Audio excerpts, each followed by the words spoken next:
Olá, nono ano, tudo certo com vocês?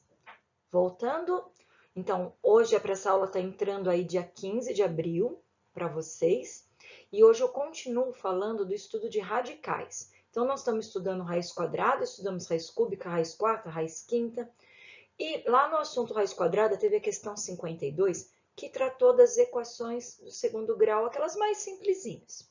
O que acontece? Lá naquele tipo de equação, então, o que a gente já viu? A gente já viu que quando eu tenho uma equação desse tipo aqui, x² igual a e esse a é um número positivo, o que acontece, gente? Quando esse a é um número positivo, a gente pega esse quadrado, joga para lá como uma raiz, e isso fica mais ou menos a raiz desse número.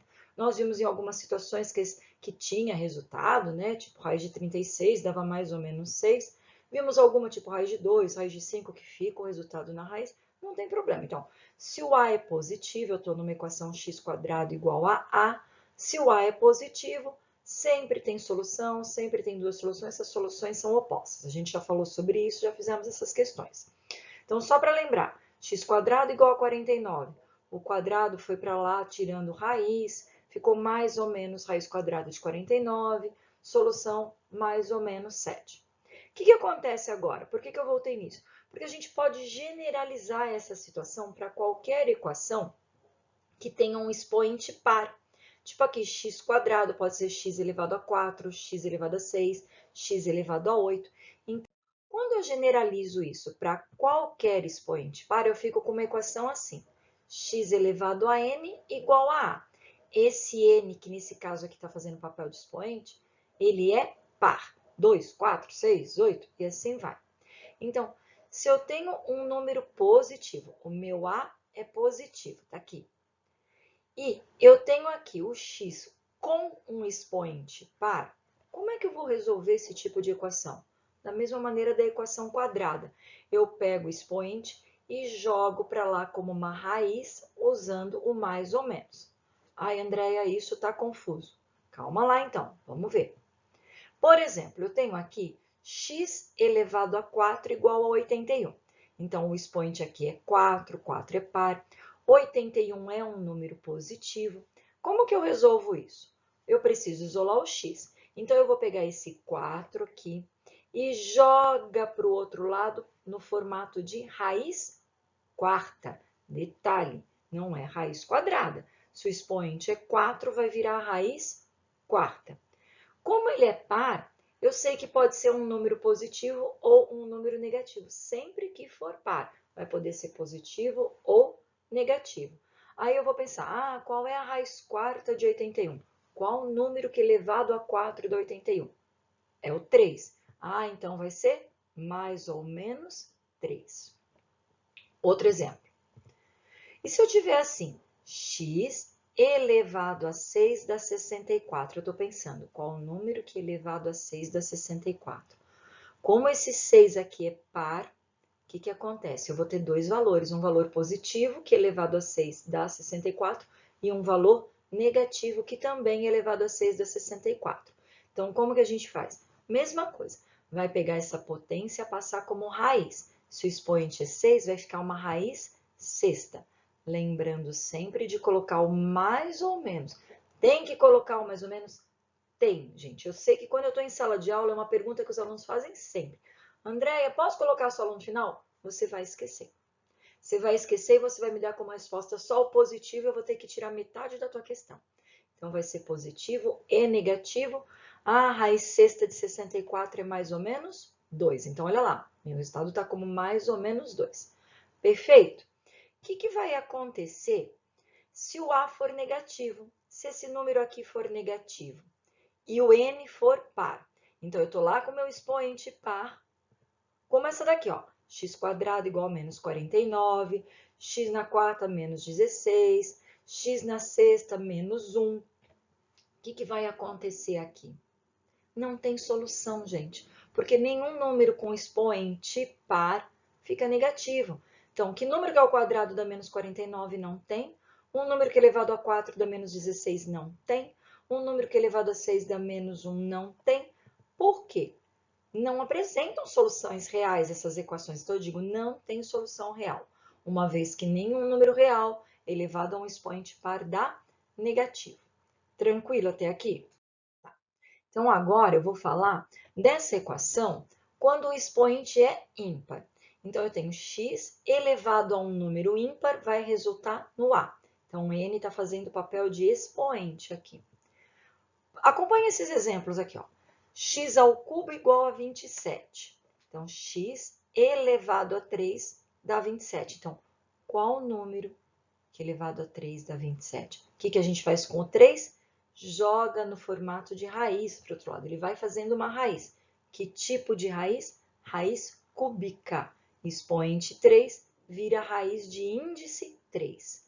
Qual número que elevado a 3 dá 27? É o próprio 3. Então, eu tenho x igual a 3. Observa que aqui não tenho mais ou menos, porque quando o expoente é ímpar, se ele é positivo com expoente ímpar, dá positivo. Se ele for negativo, dá negativo. Então, não tem as duas respostas.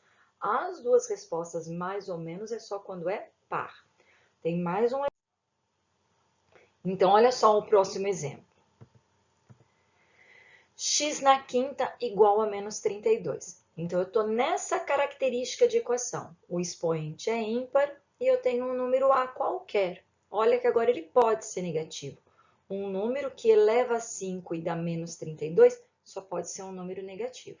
Negativo com expoente ímpar fica negativo. O que eu faço com esse 5? Ele vai para o segundo membro fazendo raiz. Que tipo de raiz que ele vai fazer? Vai fazer uma raiz quinta. Expoente 5, raiz quinta. Então, eu vou ficar com raiz quinta de menos 32 e isso vai dar menos 2. Percebeu que não tem o mais ou menos? Só tem mais ou menos quando é par. Quando é ímpar, não tem. Detalhe, tem mais um exemplo aqui. Se eu tiver x elevado a 7 igual a menos 1, qual o número que eleva a 7 e dá menos 1? 7 é ímpar, joga para lá como uma raiz, ele vai como raiz sétima de menos 1. Raiz sétima de menos 1 é menos 1. Raiz de 1 é sempre 1. Raiz de menos 1 vai existir só quando for ímpar, mas daí também é menos 1. Aí eu coloquei aqui, ó, então, para n ímpar, então se o n é o expoente aqui está ímpar, eu sempre tenho solução. Eu pego esse expoente, jogo para lá fazendo uma raiz enésima. Então, se é 3 é raiz cúbica, se é 5 é raiz quinta, se é 7 é raiz sétima. Lembrando, se o A é positivo, resposta positiva. Se ele é negativo, resposta negativa. Mas eu coloquei um lembrete aqui, então atenção. Existe apenas uma solução nesse tipo de equação, quando é ímpar. Se o A é positivo, a solução será positiva. Se o A é negativo, a solução será negativa. E sempre tem solução. Perfeito? Então, se você ficou com alguma dúvida, pausa o vídeo, volta, assiste de novo, acompanha os exemplos, dá uma olhada no livro, né? Vale pegar o livro e ver como é que está essa explicação lá no livro, tá? E aqui eu já vou deixar os deveres de vocês. Então, agora é sua vez. Você vai fazer na página 30, questão 57 e 58. Na página 31, a gente já fez algumas. Eu quero 63, 64, 67, 68. Vou falar um pouquinho sobre a questão 58. Estou até com o livro aqui na mão, porque ela fala assim. Quais são a média aritmética e a média geométrica de 3, 8 e 9? Meu Deus, Andréia, você não falou de média aritmética nem de média geométrica nessa aula. Só que tem uma explicaçãozinha ali no cantinho no livro. O que é média aritmética? Vou explicar rapidinho. Se eu quero saber minha nota no boletim, se eu tiver 4 notas de matemática, eu vou somar as 4, vou dividir por 4. Se eu tiver 3 notas de ciências, eu vou somar as 3, vou dividir por 3. Se eu tiver 2 notas, deixa eu pensar, de inglês, eu vou somar as 2 e dividir por 2. Então, média aritmética, a gente soma. Se eu tenho 3 números, eu somo 3, divido por 3. Se for 4, eu somo 4, divido por 4.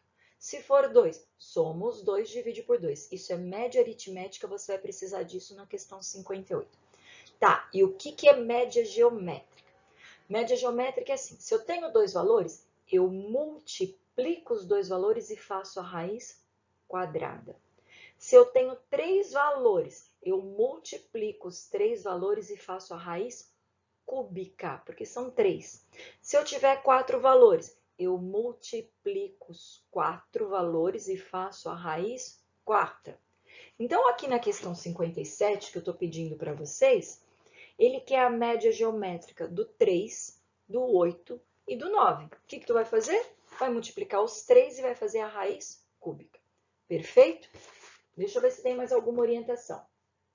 Questão 63 é sobre equaçõezinhas, que eu acabei de explicar. A questão 68 também. A questão 64 é meio que um desafio, é um probleminha, ela é bem legal e fala de um reservatório de água em formato cúbico. Então, é um reservatório que é um cubo. E ele está dizendo que esse reservatório tem a mesma capacidade de um bloco retangular, ou seja, de uma caixa tipo de leite, uma caixa de sapato. Isso é um bloco retangular. Está dizendo que tem a mesma capacidade. O que quer dizer mesma capacidade? Tem o mesmo volume. Então, volume de cubo é a aresta ao cubo. E volume de uma caixa? É o comprimento vezes a largura vezes a altura. Vale entrar no plural maestro, no plural e nas dúvidas, materiais e dúvidas. Se vocês clicarem lá, eles vão tirar dúvidas de vocês. Mas vale também pesquisar na internet. O Google é meu pastor, nada me faltará. Tem tudo na internet, gente. E vale também, claro, fez tudo isso, tentou, pesquisou, conversou entre vocês. Não achou a dúvida? Não conseguiu resolver essa questão? Aguarde. Na aula ao vivo a gente resolve junto, tá certo? Beijo, fiquem com Deus, estuda, faça essas atividades que a gente está ali agora já, ó, se preparando para começar as avaliações online. Então, sim, vão ter avaliações online. Beijo, encontro vocês, tá? Quero todo mundo na minha aula. Tem gente que não tá entrando, eu tô ficando preocupada. Se cuidem, fiquem em casa.